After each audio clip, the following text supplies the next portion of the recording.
Hello बच्चों, कैसे हैं आप सभी। Good evening to all. जैसा कि आपको पता है, आज मॉर्निंग की क्लास में थोड़ी सी साउंड की प्रॉब्लम हो गई थी, आपको वॉइस क्लियर नहीं जा रहा था, तो उन चीज़ों को मैं आप नहीं कर पाए थे, सही से क्लास हो नहीं पाई थी।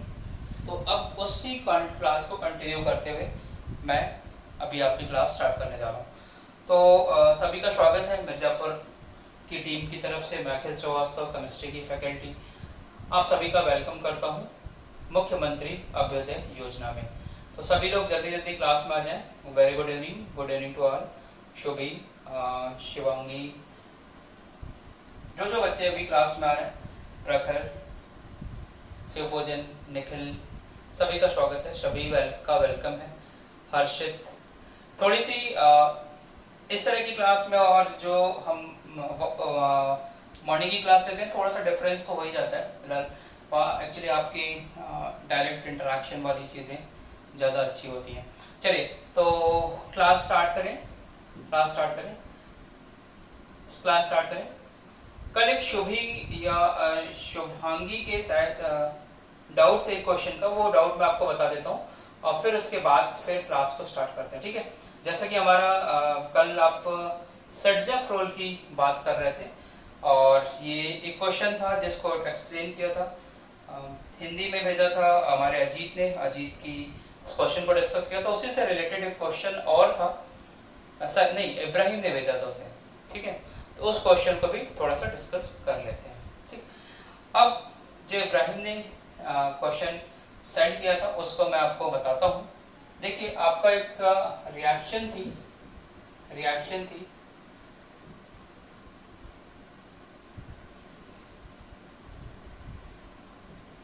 टॉलुइन की रिएक्शन कराई गई थी, HNO के प्रेजेंस में क्लोरीनेशन कराया गया था, ठीक है। शायद यहाँ पे समथिंग ABC बनाया गया था और आफ्टर दैट इस कंपाउंड से आपका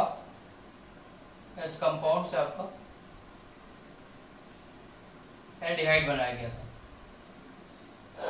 एक बार चेक कर लो आप लोग, ये वाली रिएक्शन थी, एक बार चेक करो।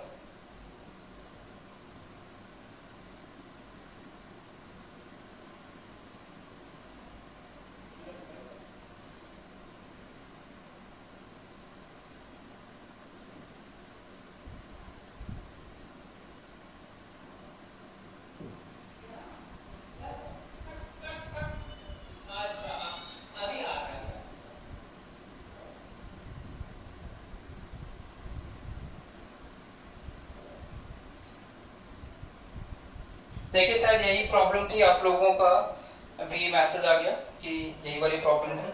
इसमें कोई करेक्शन होगा तो एक बार मैं चेक कर लेता हूँ इसको। शुभांगी का था मैसेज, ये थोड़ा सा।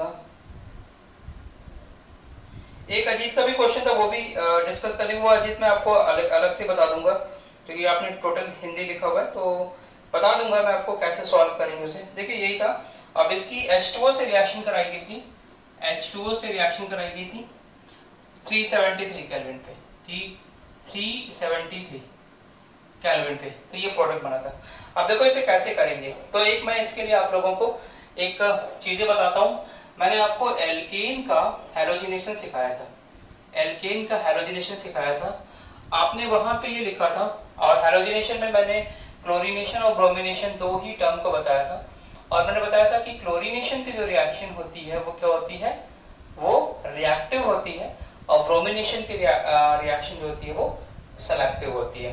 तो यहाँ पे देखो, ये एक क्लोरीन इस हाइड्रोजन को रिप्लेस करेगा और after replacing it form CH3Cl। यहाँ तक तो आप लोग को चीजें क्लियर हो गई थी, अब इसी चीज में मैं अगर इसका फर्दर क्लोरीनेशन कराया जाए HNO के प्रेजेंस में Cl2 डाला जाए, तो अगेन यहां से क्या होगा, एक हाइड्रोजन निकल जाएगा और आपका दूसरा क्लोरीन आ जाएगा, CH2Cl2 हो जाएगा, ठीक है। तो अब यहाँ पे दो क्लोरीन आ गया, अगेन कराओ तो यहाँ पे ये देखो HNO, साथ साथ लिखते रहना बेटा। तो ये क्या बनेगा, CHCl3, इसी को वो आप बोलते हैं क्लोरोफॉर्म। पहले आपने देखा होगा मूवी में, किसी को बेहोश करना होता है, किसी को विलन अगर किसी को किडनैप करना होता है तो इसी क्लोरोफॉर्म का यूज करता था पहले के मूवी में। अभी तो अब तो बहुत टेक्निक आ गई है, गन का यूज कर लेता लोग, लेकिन क्लोरोफॉर्म पहले वो सुंघा के बेहोश करते थे। फर्दर अगर आप इसकी क्लोरीनेशन कराएं, सेम कंडीशन डाल दें तो आपका सारे हाइड्रोजन हट जाएंगे और ये CCl4 बन जाएगा, पायरिन बोलते हैं। ठीक है, टेट्राक्लोरोमेथेन, ये आपका फाइनल प्रोडक्ट बनता है। तो अब ये डिपेंड आप पे करता है कि ये आप कहां तक कराएं। यही मैंने शुभी मैंने यही लिखा था कि आपको 2 बार क्लोरीनेशन की जरूरत पड़ेगी। अच्छा, पहले तो आपको समझ में आ गया कि पहली बार की क्लोरीनेशन में क्लोरीन आया, दूसरे बार में दूसरा क्लोरीन आ गया, तीसरे बार में तीसरा क्लोरीन आ गया, चौथे बार में चौथा क्लोरीन आ गया।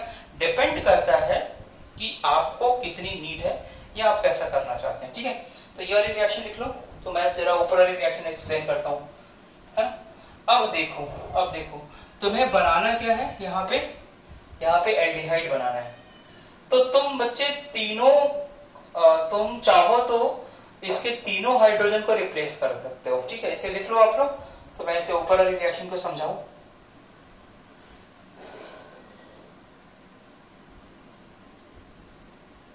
आलोक ने बोला था कि इसका रिएक्शन ये एनसीईआरटी में दिया है। हाँ, एनसीईआरटी में दिया है ये रिएक्शन, बट आप इसके बेसिक कॉन्सेप्ट समझ लीजिए।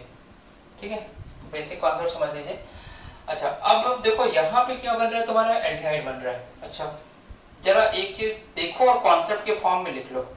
मैंने कहा कि मैंने अगर इसका क्लोरीनेशन करा दिया, फुल क्लोरीनेशन, मतलब सारे हाइड्रोजन हटा दूं मैं, तो अजीत ये बताओ मुझे, अगर मैं सारे हाइड्रोजन हटा दूं यहां से, तो क्या मेरा एक प्रोडक्ट बन सकता है? देखो ऐसा वाला 3 के 3 हाइड्रोजन की जगह क्लोरीन आ जाएंगे, तो तीनों क्लोरीन आ गए बच्चे। अब क्या करना है तुम्हें, अब क्या सोचना है? अब अगर तुमने इसका अगर ये A होता, अब ये सोचना है तुम्हें वहां पे, ये अगर A होता और H2O से मैं इसका हाइड्रोलिसिस करा देता, तो अब क्या होगा, हाइड्रोलिसिस का जो OH होता वो तीनों क्लोरीन को रिप्लेस कर देता, देखो यहाँ पे। अच्छा, अगर उसने तीनों क्लोरीन को रिप्लेस किया तो देखो यहाँ पे 3 OH कार्बन से जुड़ जाएगा, 3 OH कार्बन से जुड़ जाएगा। ठीक है, ये है बेसिक चीज कि 3 कार्बन अपने कार्बन से जोड़ दिया। ठीक है, शुभांगी, शुभी, समझ आई बातें? अंचल, मनीषा। अब देखो बेटा, एक लाइन लिख लेना नोट्स की तरह, if any carbon attach with 2 OH, if any carbon, ये कॉन्सेप्ट है आपका, any carbon attach with 2OH, it is highly unstable,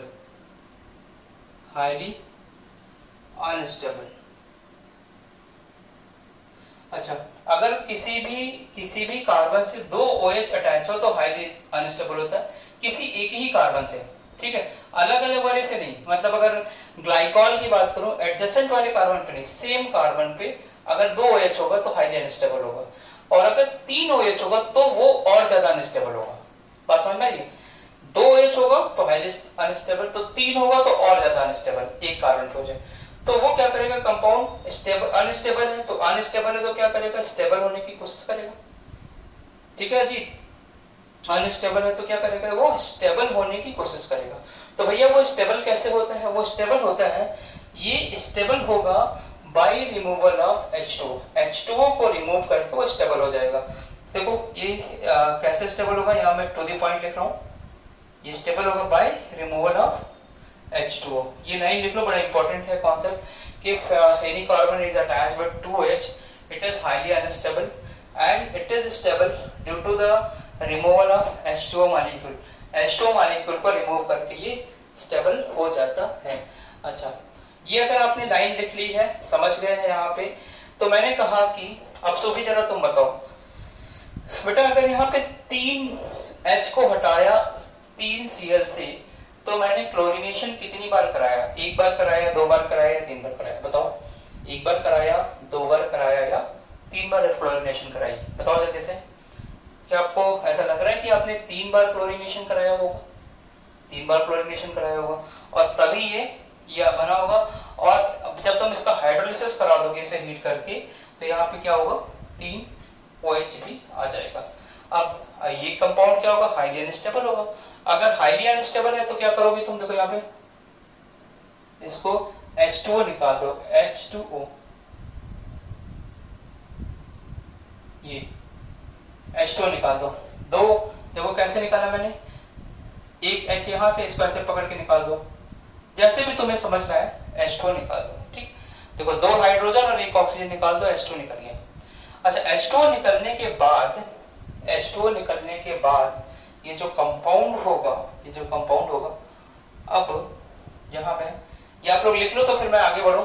आप फटाफट देखो, ये वाली लाइन लिख लो, any carbon attached but 2OH, it is highly unstable and it is it is highly unstable and it is stable by the removal of H2O। H2O को, water को remove करके ये बच्चे स्टेबल हो जाता है। ठीक है, ये लाइन लिख लो आप लोग, और नहीं लिख पाया हो तो फिर इसलिए, ठीक है। अब जरा यहाँ देखो, बहुत ध्यान से देखना। अब तुम्हें, अगर तुमने इसको, क्योंकि तुम्हारा काम है कि H2O ही निकाल सकते हो और कुछ नहीं निकालना, तो H2O अगर तुमने यहां से निकाल दिया तो क्या ये स्ट्रक्चर जो है ऐसा बन जाएगा क्या, एक कार्बन पे एक OH, देखो एक OH था ये और एक ऑक्सीजन भी था, एक OH और एक ऑक्सीजन, तो ये क्या हो गया, बेंजोइक एसिड हो गया। ये क्या हो गया, बेंजोइक एसिड हो गया। अरे बात समझ, ये क्या हो गया, बेंजोइक एसिड हो गया। लेकिन हमारा पर्पज है कि हमें यहाँ एल्डिहाइड लेके जाना है। हमारा पर्पज क्या है, हमें यहाँ पे एल्डिहाइड लेके जाना है। तो एल्डिहाइड कैसे बनेगा, अगर मैं इसका 2 बार क्लोरीनेशन कराऊं। अब मैं देखो यहाँ पे इसी कंपाउंड का 2 बार क्लोरीनेशन कराऊं, यहाँ पे मैंने 3 टाइम क्लोरीनेशन करा दिया, यहाँ मैं अगर 2 बार क्लोरीनेशन कराऊं, आप लोग इसे समझ के लिख भी लीजिएगा। 2 टाइम क्लोरीनेशन लिख रहा हूं मैं, 2 टाइम लिख दे रहा हूं। अब बात समझ लेना कि 2 टाइम अगर क्लोरीनेशन कराया तो 1 हाइड्रोजन आ जाएगा और 2 क्लोरीन हो जाएगा, 1 हाइड्रोजन और 2 क्लोरीन। इसको देखो ध्यान से, 1 हाइड्रोजन और 2 क्लोरीन। 2 क्लोरीन को अगर आप चाहें तो एक क्लोरीन इधर लगाइए, एक क्लोरीन इधर लगाइए, आपके ऊपर है। ठीक है, मैं मान लीजिए ऐसे लगा देता हूँ 2 क्लोरीन, तो ठीक है। अब फर्दर इसका अगर हाइड्रोलिसिस कराओगे, वाटर से रिएक्शन कराओगे बेटा, वाटर से अगर तुमने रिएक्शन करा दिया तो क्या होगा, सुपरपोजिशन, यहाँ 2 OH आ जाएगा। फिर वही चीज हाईली अनस्टेबल होगा तो क्या करेगा, ये वाटर निकाल देगा। वाटर कैसे निकालो, देखो अब ऐसा नहीं कि वाटर हाइड्रोजन ये निकाल देना, हाइड्रोजन कभी भी ये वाला नहीं निकलता। वही हाइड्रोजन रिप्लेसेबल होता है जो मोर इलेक्ट्रोनेगेटिव से अटैच हो। If the hydrogen is attached with the more electronegative, that hydrogen is replaced only। मतलब आप ऐसा नहीं इसको इसमें से किसी को भी हटा सकते हो, लेकिन इस केस में उसी को हटाओगे जहां पे वो मोर इलेक्ट्रोनेगेटिव एटम से अटैच है। यहाँ पे मोर इलेक्ट्रोनेगेटिव एटम क्या है, ये वाला पार्ट है। तो देख लो इसको अगर तुमने वाटर हटाया, यहाँ पे वाटर हटाया, तो अभी देखो तुम्हारा कंपाउंड क्या बन गया, ये बन गया। इसलिए मैंने आपको मैसेज में डाला था सुबह कि 2 बार आप क्लोरीनेशन करा दो इसे HNO के प्रेजेंस में। ठीक है, HNO के प्रेजेंस में। तो ये 2 तरह की रिएक्शन, इसको अलग अलग कर लीजिएगा अपने लोग। ठीक है, यहां से लेके ये वाली अलग रिएक्शन जा रही है। 2 बार क्लोरीनेशन कराया, H2O से रिएक्शन कराई तो एक H2O निकालोगे तो ये वाला बन जाएगा। अगर इसी जगह बोल देता वो कि तुम ये वाला कंपाउंड बनाओ, एसिड बनाओ, तो क्या करते, 3 बार क्लोरीनेशन करके ये कंपाउंड बनाते। अगर बोल रहा है ये करो तो क्या करोगे, 2 बार क्लोरीनेशन कराओगे और इस तरह से तुम प्रोडक्ट को बना लोगे। ये तुम्हारा प्रोडक्ट बनेगा। यही एक्सप्लेन करना था मुझे। होप कि आपको क्लियर हो गया होगा, जिसकी भी ये डाउट थी, जिसका भी डाउट था। देखो याद नहीं करना है, कॉन्सेप्ट है कुछ, उसको लिख लोगे तो चीजें बन जाएंगी। ये सब कॉन्सेप्ट है। ठीक है, आप कॉपी में अलग से लिखिएगा, मतलब सजा के जो भी आप समझ के लिखें, क्योंकि मेरे पास थोड़ी सी स्पेस की कमी है, बोर्ड बड़ा नहीं है, मैं ज्यादा इधर से उधर नहीं कर सकता। मुझे इतने ही में घूम घूम के आपको बताना है और आपको पिक्चर भी क्लियर होना चाहिए। ठीक है, तो थोड़ी सी इन चीजों को आपको फोकस करना पड़ेगा। चलिए, तो होप कि आपको समझ आ गया होगा। नेक्स्ट अब मैं अपने टॉपिक टॉपिक की बात करते हैं। प्रिपरेशन ऑफ एल्कीन की हम बात कर रहे थे लास्ट क्लास में।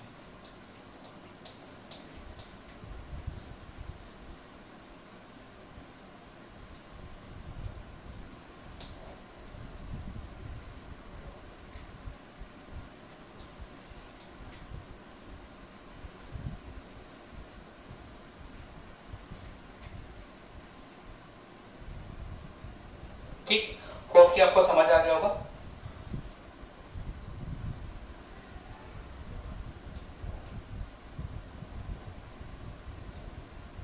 चलो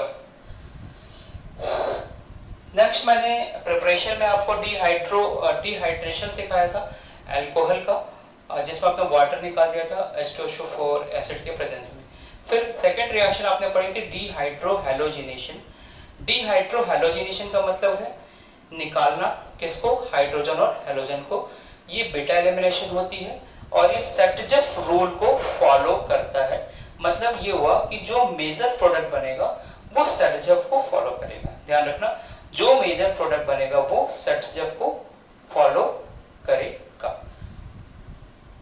अब सेटजेफ रूल भी लास्ट क्लास में कल ये हो चुका था कि सेटजेफ रूल क्या है, more alkyl substituted is the major product. आपका जो एल्काइल ऐसा एल्कीन जिससे ज्यादा एल्काइल ग्रुप अटैच हो तो वो ज्यादा स्टेबल होगा, क्योंकि वहां पे ज्यादा हाइपर कॉन्जुगेटिंग स्ट्रक्चर बनेगा। तो ये सारी चीजें हो चुकी हैं, इसको ज्यादा डिस्कस नहीं करना है। अब मैं थोड़ा हाफमैन एलिमिनेशन के बारे में बताऊंगा। तो सेटजेफ जो है उसका उल्टा जो है वही हाफमैन है। सेटजेफ का उल्टा हाफमैन है। सेटजेफ क्या बोलता है, more alkyl substituted is the major product. तो हाफमैन क्या बोल रहा है, less alkyl substituted is the major product. अब जिसको जिसको डाउट है जरा यहाँ जरा देख के बताओ। मान लो मेरे पास ये यहाँ कार्बन है, यहाँ कार्बन है, ठीक है। यहाँ मैं हाइड्रोजन ले रहा हूँ, यहाँ हाइड्रोजन ले रहा हूँ, यहाँ एल्काइल और यहाँ एल्काइल, ठीक है। जरा देख के बताओ सारे बच्चे।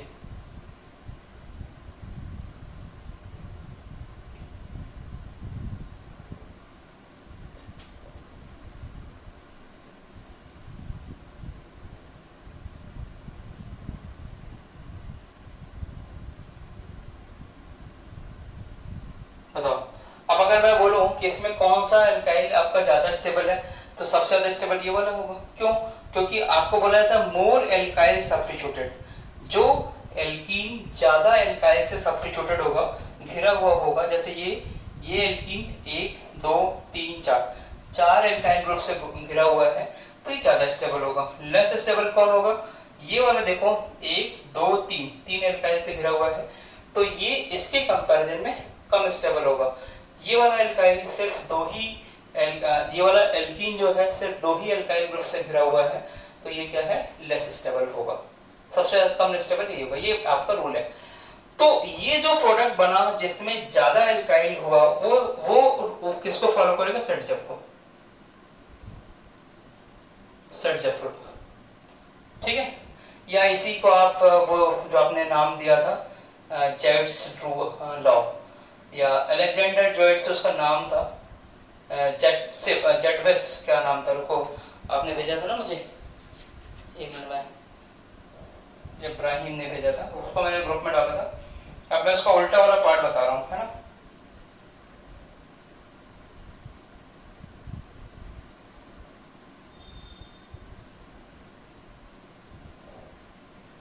हाँ, इसका नाम अलेक्जेंडर था, अलेक्जेंडर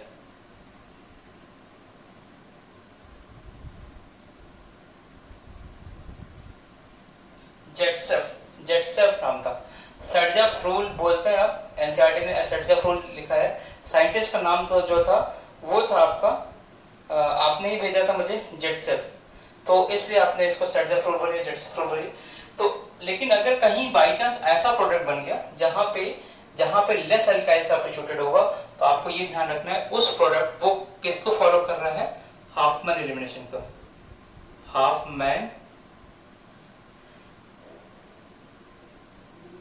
ये एनसीईआरटी में है, मतलब ये एनसीईआरटी में 12th के एनसीईआरटी में आप एल्कीन जब एल्काइल हैलाइड पढ़ोगे तो वहीं पे दिया हुआ है, ठीक है, SN1 SN2 E1 E2 जहां पे दिया है वहां पे ये दिया हुआ है, तो हाफमैन एलिमिनेशन। तो अब आपका सेटअप फॉलोअप हो गया था। अब जरा मैं हाफमैन एलिमिनेशन की बात कर लूं कि हाफमैन एलिमिनेशन किस कंडीशन में होगा। तो कल मैंने आपको 2-3 चीजें बताई थी। एक लिविंग ग्रुप का कॉन्सेप्ट बताया था, एक मैंने बोला था कि लिविंग ग्रुप, ये बच्चे लिख लीजिएगा आप, लिविंग ग्रुप का कॉन्सेप्ट सिखाया था मैंने। लिविंग ग्रुप मतलब होता है जो जल्दी से उस पार्ट को छोड़ दे, that is known as living group. और अगर वो जल्दी से नहीं छोड़ रहा है तो वो बैड लिविंग ग्रुप होगा। कल इसके एग्जांपल को मैंने आपको बता के क्लियर भी कर लिया था, ठीक है। तो अब बात आती है कि हाफमैन कब करेगा और सर्जर कब करेगा, ठीक है। अब आपकी बात आएगी कि हाफमैन कब करेगा और सर्जर कब करेगा। देखिए, हाफमैन एलिमिनेशन के लिए जो कंडीशन है, हाफमैन एलिमिनेशन MANN होता है, हाफमैन एलिमिनेशन, हाफमैन एलिमिनेशन, ठीक। हाफमैन एलिमिनेशन की सबसे अच्छी कंडीशन आप बोल सकते हैं जिसे कि कब आपका हाफमैन एलिमिनेशन होगा। हाफमैन एलिमिनेशन तब होगा जब आपका बैड लिविंग ग्रुप हो, लिविंग ग्रुप हो, बुरा लिविंग ग्रुप हो। कल मैंने बुरे लिविंग ग्रुप आपको सिखाए थे जिसमें फ्लोरीन का मैंने नाम दिया था और आपको एक अमोनिया वाला कंपाउंड भी बताया था मैंने, ठीक।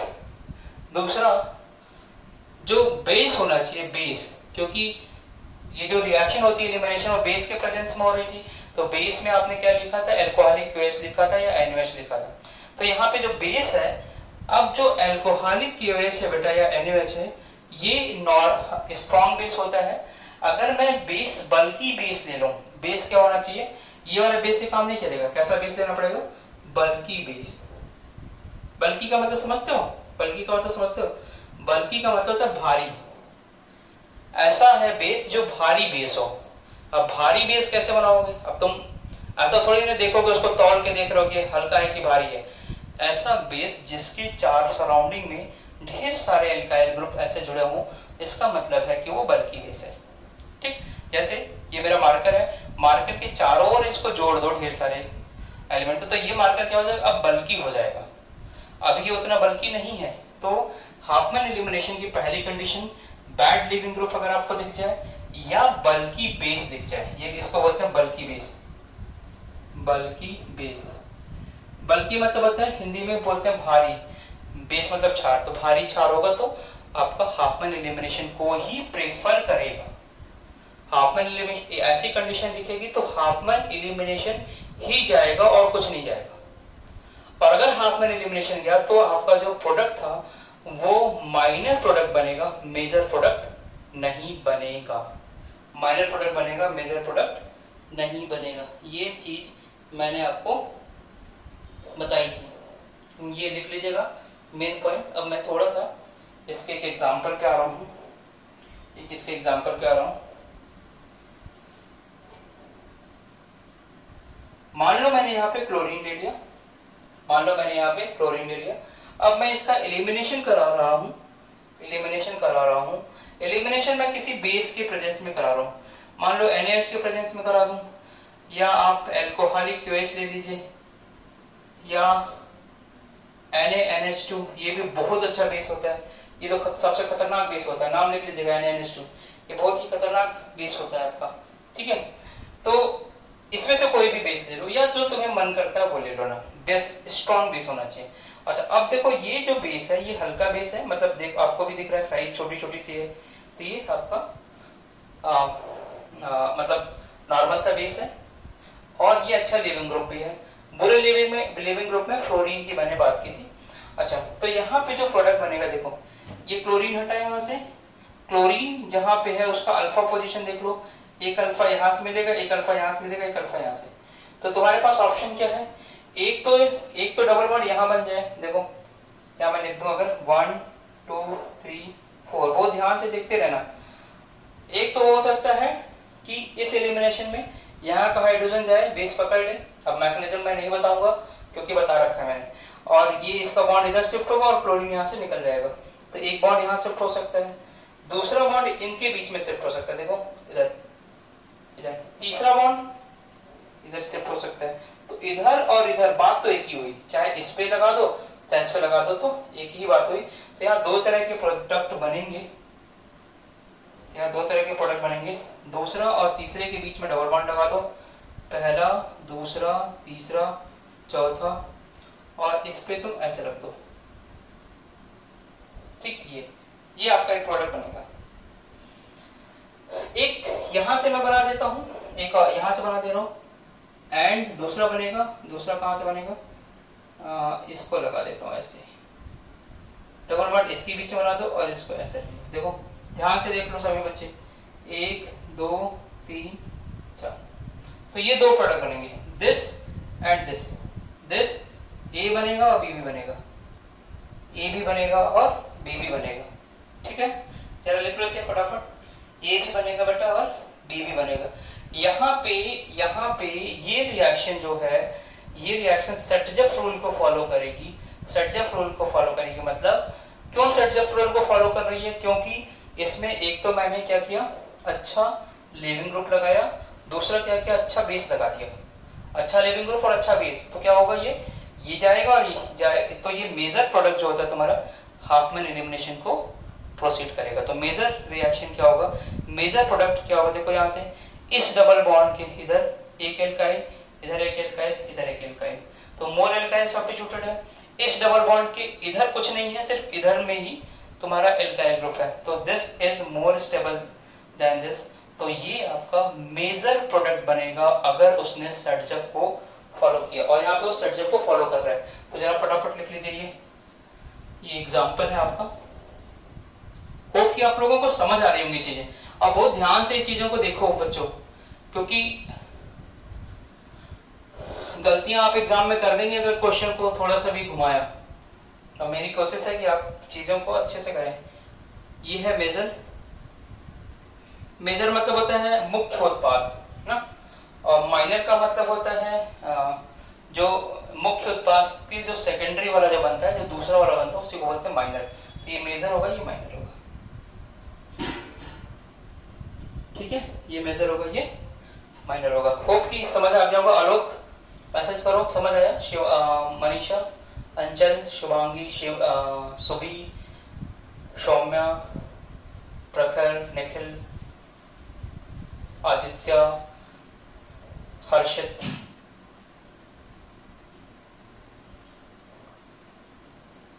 जल्दी मैसेज करें, ठीक। समझ आया, ये मेजर बन गया, वो माइनर बन गया।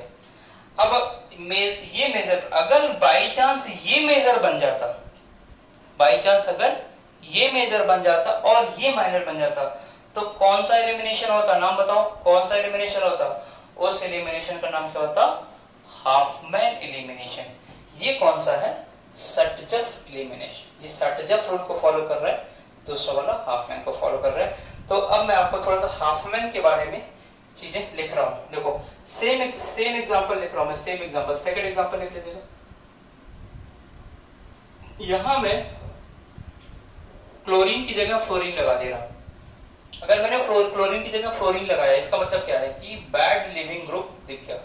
अगर बैड लिविंग ग्रुप क्या दिख गया, बल्कि बेस दिख गया, या इन दोनों में से कोई एक कंडीशन दिख गई, या इन दोनों में से कोई एक कंडीशन दिख गई, तो हाफमैन एलिमिनेशन ही जाएगा। वो डबल बॉन्ड तो बनाएगा, लेकिन मेजर और माइनर का फर्क तुम्हें देखना पड़ेगा। यहाँ पे देखो, अब मैंने यहाँ बेस जो लिया, वो बेस ले लिया ये वाला, आपको ये ऐसे बना के देगा, CH3 होल थ्राइस CO, ऐसा दे देगा।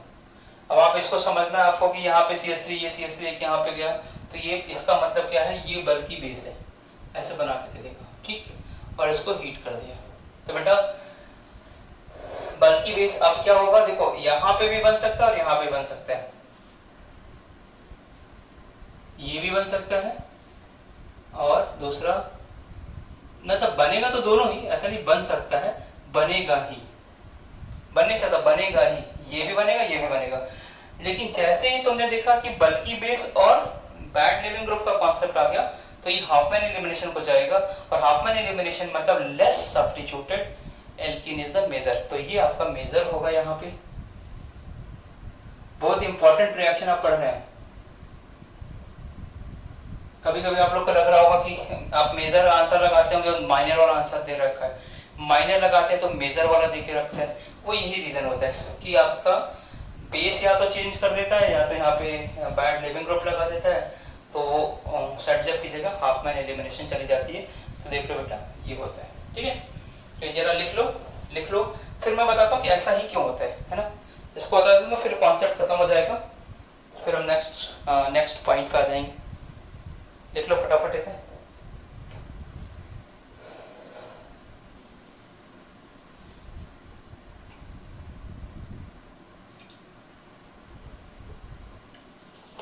देखो एक एक कॉन्सेप्ट कितने थोड़ी सी डेप्थ वाली चीजें हैं सारी, अगर आप थोड़ा मिस कर रहे हैं तो फिर गड़बड़ हो जाएगा, ठीक है। तो मेरे ख्याल से आप बेटर है कि आप मेजर माइनर आपको पहले बता ही दिया था कैसे बनेगा, सेट जब और हाफमैन बता दिया वो।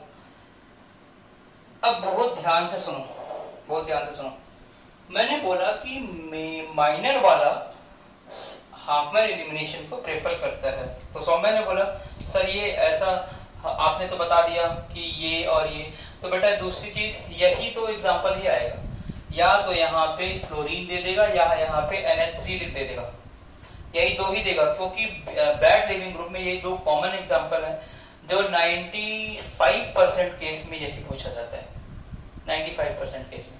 अब मान लो 5% केस में कुछ और दे दिया तब तो अलग सी बात है, लेकिन मैं 5% बोल रहा हूँ, 5% से भी कम ही होता है। तो मैक्सिमम केस में आपका ये हाफमैन और ये जानना पड़ेगा। हाफमैन में लिख लीजिएगा less substituted is the major product. अब देखो दूसरी चीज देखो, ऐसा क्यों होता है कि हाफमैन में ये मेजर हो जाता है वो माइनर हो जाता है, ऐसा क्यों होता है? देखो रीजन समझो। अब मेरे पास देखो बेस क्या है, बल्कि है, ठीक। ये वाला हाइड्रोजन देखो यहाँ पे, और ये वाला हाइड्रोजन, यहाँ का जो हाइड्रोजन है, यहाँ का हाइड्रोजन, कहीं का भी हाइड्रोजन देख लेता हूं मैं, वो ध्यान से समझना बच्चे। जो बेस चूंकि बल्कि है, बेस बल्कि मतलब वो क्राउडेड है तो क्या आएगा, जब ये इसके पास आएगा, इसके पास आके हाइड्रोजन को कैप्चर करने की कोशिश करेगा, हाइड्रोजन को ले जाने की कोशिश करेगा, तो इसको बल्कीनेस को एक तो खुद ये भी भारी है और यहाँ पे भी अगर जाएगा तो यहाँ पे भी उसको प्रॉब्लम होगी। मतलब आप मान लीजिए खूब मोटे तगड़े हैं और खूब भीड़ में भी घुस गए, एक तो खुद भी मोटे और भीड़ में भी घुस गए हो। अगर आपको अपना काम चलाना है, मान लीजिए आपको कोई सामान लेना है, तो सामान जो सब्जी मंडी है कहीं से भी सामान लेने जा रहे हैं, उसकी मंडी में गए तो एकदम किनारे वाले भी दुकान से ले सकते हैं और बीच वाली दुकान से भी ले सकते हैं, वो आपके ऊपर है, ठीक। अब मान लीजिए आप कभी काफी हेल्दी हैं और मार्केट में भीड़ भी है, अब आप उसमें घुसे पड़े हैं, तो अगर घुस जाओगे, अगर ये बल्कि और यहाँ घुस गया तो क्या वो हिंड्रेंस भी तो मिलेगी उसको। एक तो ऐसे नहीं घुस पा रहा था और दूसरे और लोग नहीं घुसने दे रहे, तो प्रोडक्ट बनाना मुश्किल हो जाएगा उसके लिए। तो उसके लिए पॉसिबिलिटी क्या है कि जो बल्कि बेस है ना, उसको जहां से इजीली हाइड्रोजन मिल जाए, हाइड्रोजन के लेके भाग जाए वहां से। देखो इसे इजीली हाइड्रोजन यहां से मिलेगा, ये बल्कि है, इसको कोई हिंड्रेंस नहीं मिलेगा, यहीं से आएगा। मान लीजिए बड़ा सा बेस है, ये बड़ा सा बेस है, मैं तीनों पोजीशन लिख दे रहा हूँ, इस पोजीशन पे आएगा तुरंत लेके इसको भाग जाएगा, क्योंकि ये तो बेस है, एसिड को लेके भागा, यहां से आएगा तुरंत लेके भाग जाएगा। लेकिन जैसे वो यहां आएगा तो उसको इधर का और इधर के साइड से हिंड्रेंस मिलने लगेगी, मतलब उसको वहां से ढकेल दिया जाएगा, हिंदी में ऐसे समझ लीजिए, उसे ढकेल दिया जाएगा, हटा दिया जाएगा। तो इस केस में जो बल्कि बेस होता है वो यहाँ का हाइड्रोजन नहीं दे पाता है, वो या तो यहाँ का हाइड्रोजन देता है या तो यहाँ का, जो उसे इजीली मिल जाए, इसलिए वो इस वाले को मेजर प्रोडक्ट बनाता है, इसको माइनर बना देता है। ये है आपका रीजन। तो मैंने आपको बता दिया, सारी चीज लिखा नहीं रहा हूं क्योंकि आपको समझना जरूरी है, और मेजर पॉइंट लिखा दिया है कि कब होगा, कैसे आप प्रोडक्ट बनाएंगे, ठीक है। तो ये आपकी डिहाइड्रोहैलोजिनेशन भी खत्म होगी। अब इसमें कुछ और कॉमन से रिएक्शन है, वो भी आप लिख लीजिए। थर्ड रिएक्शन है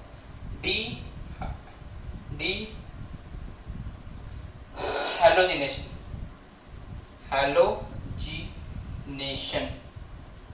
ऑफ वैसिनल डाइहैलाइड्स।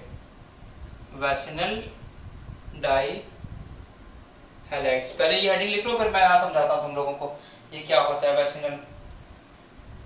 डी हैलोजिनेशन ऑफ वैसिनल डाइहैलाइड, ठीक, वैसिनल डाइहैलाइड। तो देखो यहाँ पे ये 12th में है पूरा आपका, ये जो हैलाइड्स है जहां पे सेम कार्बन से दोनों हैलोजन अटैच हो, सेम कार्बन से दोनों हैलोजन अटैच हो, इसे हम बोलते हैं जेम डाइहैलाइड या जेमिनल डाइहैलाइड, इसका नाम होता है जेम डाइहैलाइड।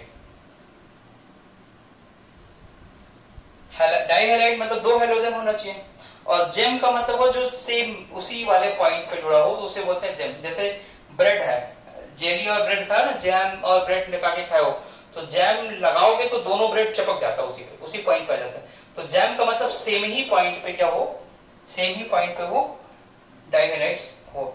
और एक होता है वेसिनल डाइहैलाइड। वेसिनल डाइहैलाइड मतलब होता है एडजेसेंट पे, एक इस कार्बन पे हो और एक दूसरे कार्बन पे हो, तो इसे हम बोलते हैं वेसिनल, यानी वेक डाइहैलाइड भी बोलते हैं, वेक, वेसिनल या वेक डाइहैलाइड। तो डाइहैलाइड के बच्चे बात समझ लो कि अगर दोनों सेम कार्बन पे हो तो जेम डाइहैलाइड, इसे लिख लीजिएगा। सेम कार्बन यानी समान कार्बन पे होगा तो जेम डाइहैलाइड। और वेसिनल मतलब, अब इसका हिंदी क्या होता है ये देख लेना, एडजेसेंट मतलब एक के बाद एक वाले पे हो तो उसे बोलेंगे वेसिनल डाइहैलाइड। अगर यहाँ पे दो अल्कोहल ले लोगे तो इसे क्या बोलेंगे, जेम डाइऑल, जो कि हाईली अनस्टेबल होगा, थोड़ी देर पहले बताया। और यहाँ पे दो अल्कोहल, एक अल्कोहल यहाँ और एक अल्कोहल यहाँ ले लोगे तो इसे क्या बोलेंगे, वेक डाइहाल और वेसिनल डाइऑल, ठीक। तो जरा लिख लो ये फटाफट, वेसिनल जेमिनल। और मुझे लगता है कि आपको एक कॉन्सेप्ट क्लियर हो गया होगा कि वेसिनल और जेमिनल क्या है। तो एक दो जल्दी से ये चैप्टर खत्म होने वाला है आपका, डाइहैलाइड देख लो।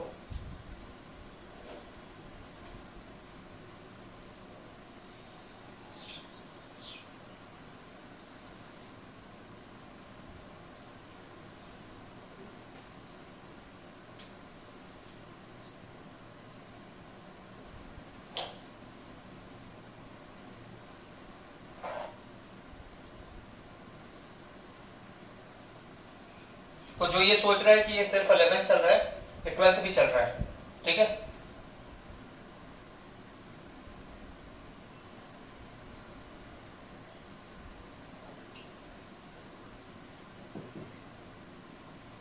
और जो आज का लेक्चर नहीं देखेगा वो प्लीज इसे देख लीजिएगा क्लास स्टार्ट होने से पहले, कल की क्लास स्टार्ट होने से पहले, ठीक है।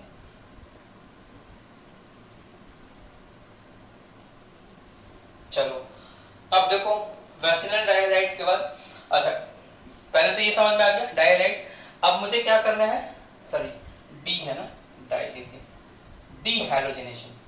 तो डी हैलोजिनेशन, डी का मतलब क्या होता है अजीत, डी का मतलब होता है निकालना, हैलोजिनेशन का मतलब होता है हैलोजेंस को निकाल दो। तो दो हैलोजेंस को निकाल दो तो उसे क्या बोलोगे, डी हैलोजिनेशन। अभी मैंने बताया वाटर को निकाल दो तो डिहाइड्रेशन, हाइड्रोजन और हैलोजन को निकाल दो तो डिहाइड्रो हैलोजिनेशन, ये सब बता रखा है आपको। तो देखिए अब यहाँ पे मुझे क्या करना है, वेसिनल डाइहैलाइड लेना, मतलब ये वाला डाइहैलाइड लेना है। क्या लेना है, ये वाला डाइहैलाइड लेना है। तो चलो ये वाला डाइहैलाइड ले लेते हैं, ये आपका वेसिनल डाइहैलाइड है, वेक डाइहैलाइड बोलेंगे ना, इसको ले लिया हमने, ठीक। अब जब वेक डाइहैलाइड की हम रिएक्शन कराएंगे, इसकी रिएक्शन देखो आप Zn से भी करा सकते हो, कॉपर से भी करा सकते हो, किसी भी मेटल से करा दो। बेसिकली क्या होता है कि मेटल आपका एक बेस होता है, ठीक, बेस होता है, वो इस हाइड्रोजन को पकड़ लेगा, इस हाइड्रोजन को पकड़ेगा, इस हाइड्रोजन को पकड़ सकता है। तो यहाँ पे बेसिकली फ्री रेडिकल बना देता है, और फ्री रेडिकल सपोर्टिंग होकर यहाँ पे देखो ध्यान से, यहाँ डबल बॉन्ड बन जाता है इनके बीच में, इनके बीच में क्या होगा, डबल बॉन्ड बन जाएगा। और जो Cl दिख रहा है ना तुम्हें, Cl, ये Cl Zn के साथ रिएक्शन करके Zn Cl2 बना देगा, या कॉपर के साथ रिएक्शन करके कॉपर क्लोराइड बना लेगा। तो होता क्या है इस रिएक्शन में, ये वाला जो पार्ट है ये देखो, ये बना देगा तुम्हारा ZnCl2, और इसके बीच में जो बॉन्ड बचेगा ना, ये यहाँ पे डबल बॉन्ड बना लेगा। तो ये होती है आपकी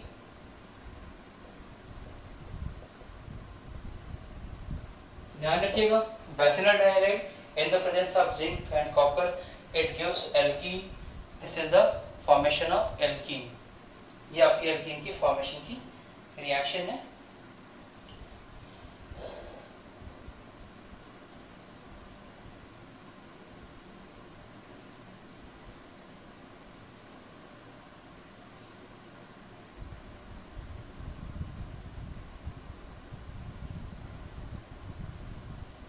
ठीक है, ये लिख लो आप लोग फटाफट।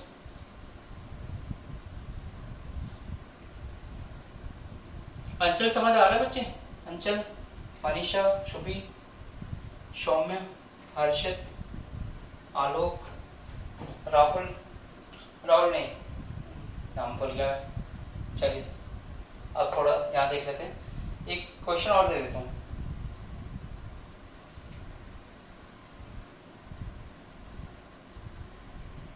एक यहाँ दे दूँ, क्या ये भी तुम्हारा देखो वेसिनल डायलाइड है ना, ये भी तुम्हारा वेसिनल डायलाइड है।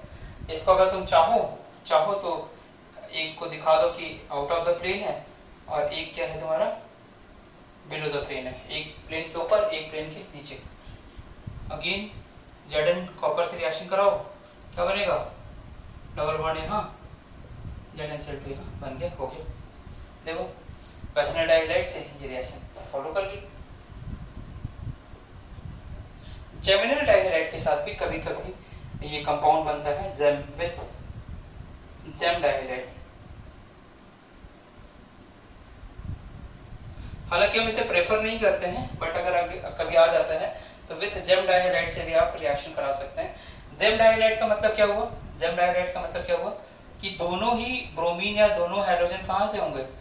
एक ही कार्बन से अटैच होंगे, ठीक। तो इसके लिए हम क्या करते हैं, इसके 2 मोल ले लेते हैं। इसके लिए क्या करते हैं, इसके 2 मोल ले लेते हैं। तो जेम डायलाइड ये हुआ। अब मैं इसको जरा जेम डायलाइड से बना देता हूं। देखो जेम डायलाइड में कैसे बनेगा ये,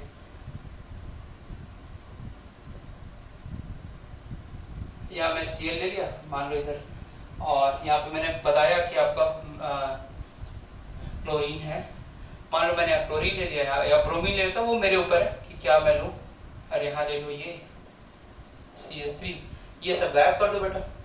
किसके साथ रिएक्शन करा दो? जिंक के साथ रिएक्शन करा दो। जिंक यही लिखना चाहिए था मुझे, जिंक लिख दो या कॉपर लिख दो, ठीक।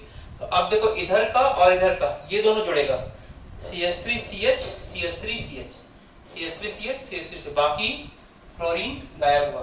तो यहाँ पे देखो तुम्हारे कार्बन जो है ना बेटा वो बढ़ गया, कार्बन क्या हो गए, इंक्रीज हो गए। पहले रिएक्टेंट में 2 कार्बन लिया था, प्रोडक्ट में हो गए 4।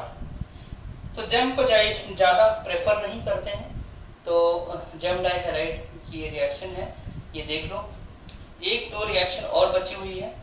पायरोलिसिस रिएक्शन मैंने आपको कराई थी, पायरोलिसिस कराई थी, मतलब रिएक्शन विद हीट के साथ अगर गर्म कर दोगे तो आपका एल्केन बनता है और साथ साथ एल्कीन भी बनता है, ये लिखाया है मैंने। तो यहाँ मैंने वो पायरोलिसिस वाली रिएक्शन नहीं करा रहा हूँ, हालांकि वो भी प्रिपरेशन में आएगा। तो आप देख लो, इसकी जरूरत नहीं पड़ेगी हमें। नेक्स्ट एक और रिएक्शन है, उसको भी देख लेते हैं। एक रिएक्शन और देखते हैं, फिर आज थोड़ी कम देर क्लास करते हैं आपकी। अब ये सारी रिएक्शन याद रखना बच्चों, है ना, ऐसा नहीं मैंने तो बता दिया आप भूल गए, ठीक है। देखो नेक्स्ट है electrolysis of salt of dicarboxylic acid. Dicarboxylic acid ये भी, अगर आपको कोल्बे इलेक्ट्रोलिसिस क्लियर होगा, तो ये भी क्लियर हो जाएगा। अगर आपको कोल्बे इलेक्ट्रोलिसिस क्लियर है तो ये भी क्लियर हो जाएगा। देखिए कोल्बे इलेक्ट्रोलिसिस में आप क्या करते थे, कार्बोक्सिलिक एसिड का ही सॉल्ट लेते थे। एक बार मैं कोल्बे इलेक्ट्रोलिसिस के 2 पॉइंट लिखता हूं और फिर इसे आपको समझाता हूं, आपको एकदम समझ आ जाएंगी चीजें। क्या आपने कोल्बे इलेक्ट्रोलिसिस में ये लिया था और इसकी रिएक्शन कराने के बाद आपने ये लिखा, एक एनोड पे चला गया और एक कैथोड पे चला गया था, यही तो हुआ था वहां पे। एक एनोड पे चला गया था, एक कैथोड पे चला गया था। जहां पे सोडियम गया था वहां पे सोडियम की जगह हाइड्रोजन रिलीज हो गया था, ये भी आपको याद होगा। और याद नहीं होगा तो प्लीज जाके आप कोल्बे इलेक्ट्रोलिसिस देख लीजिएगा। अब मेरा दूसरा क्वेश्चन देखिए, अगर कोल्बे इलेक्ट्रोलिसिस में क्या हुआ था, डीकार्बोक्सिलेशन, ये हट गया था यहाँ से डीकार्बोक्सिलेशन में, यहाँ आपने हाँ, डीकार्बोक्सिलेशन में ये हट जाएगा, और जो आपका बना होगा, यानी कि जो यहाँ पे ये चूंकि इलेक्ट्रोलिसिस हो रहा है तो इसका फ्री रेडिकल बना था। तो अब इसका जो फ्री रेडिकल बना था, अगर आपको ध्यान हो, इसका जो फ्री रेडिकल बना था, उस फ्री रेडिकल ने दूसरे फ्री रेडिकल से रिएक्शन करके इंक्रीजिंग सीरीज, मतलब आपके 1 मोल से करीब इसके 2 मोल से इसके 1 मोल एल्केन बन गया था। ये मैंने आपको कोलवे इलेक्ट्रोलिसिस में करा दिया था। तो ध्यान से देख लीजिए, कोलवे इलेक्ट्रोलिसिस यही था, लगभग यही था। मैं सारी रिएक्शन नहीं लिख रहा हूँ कि कैसे बना था, बस ये हटाया होगा, यहाँ पे आपका फ्री रेडिकल बना होगा, और फिर आपने देखो शुभांगी, शुभी बताओ, यही किया था क्या आपने कोलवे इलेक्ट्रोलिसिस में?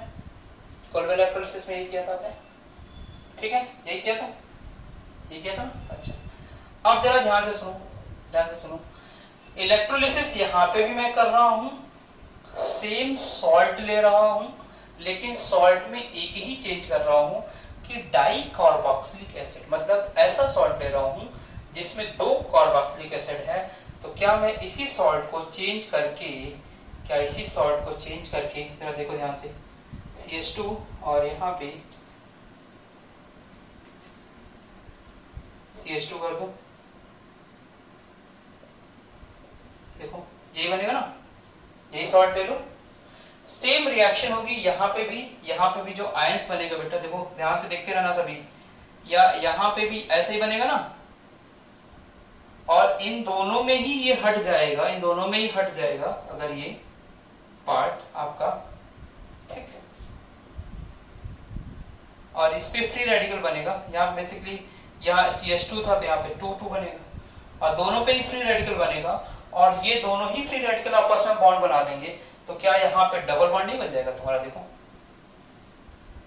कोलवे इलेक्ट्रोलिसिस का ही पार्ट है ये। अगर कोलवे इलेक्ट्रोलिसिस ध्यान से समझ में आ गया है तो ये भी समझ में आ जाएगा। अगर मैंने आपको यहाँ पे रिएक्शन लिखा दी, अब देखो यही रिएक्शन है आपकी, आपने क्या किया, डाई कार्बोक्सिलिक एसिड लिया, वहां पे जो फ्री रेडिकल बनता था उसी फ्री रेडिकल का दूसरे फ्री रेडिकल से तुम रिएक्शन कराते थे, यहाँ पे इस वाले पे और इस वाले पे फ्री रेडिकल बना, ये वाला पार्ट तो ऐसे निकल के बाहर हो जाएगा, ये वाला पार्ट तो ऐसे बाहर हो जाएगा, तो क्या यहाँ के बीच में डबल बॉन्ड बन जाएगा क्या? तो देखो ये एल्कीन के प्रिपरेशन का मेथड है, डाइकार्बोक्सिलिक एसिड के थ्रू।